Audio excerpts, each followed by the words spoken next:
ঢাকনাতে করে পাস্তা ঢালছো মা? আর দেবো না। থাকবে কটা আর কটা দাও।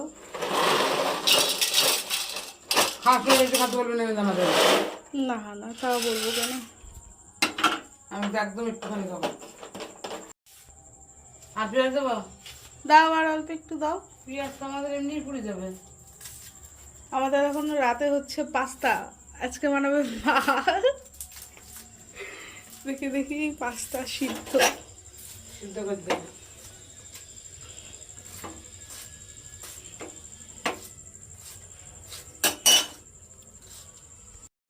যাই হোক, এদিকে পাস্তা সেদ্ধ কমপ্লিট হয়ে গেছে।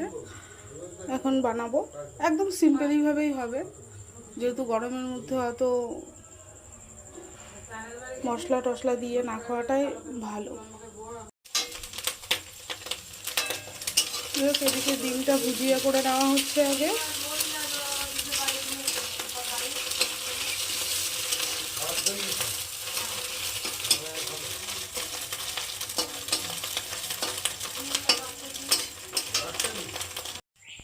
তো ডিমটা ভেজে তুলে নিয়েছি, এরপরে তেলটা গরম হলে পেঁয়াজ লঙ্কাটা দিয়ে দেবো আর কি।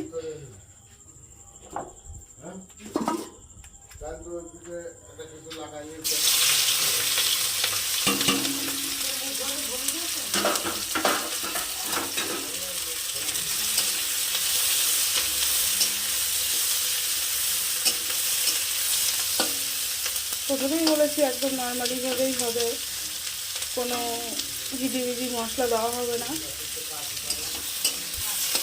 জাস্ট এটা ভাজা হয়ে গেলে পাস্তাটা দিয়ে একটু ভেজে নামিয়ে নেবো।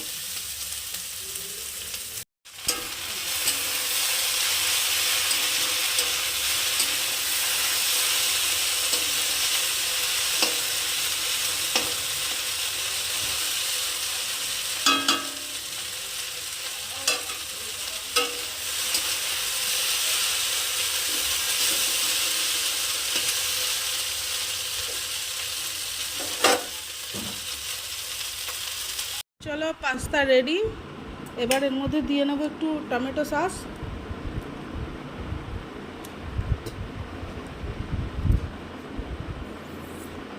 আমার মা আবার টমেটো সস খায় না, যার জন্য এক পাশে দিতে হবে,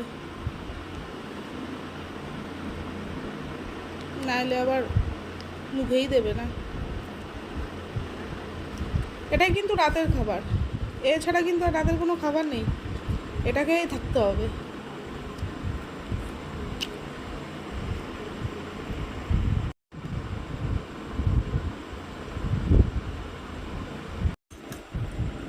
আমি একটু টেস্ট করে দেখি এবার কেমন হয়েছে।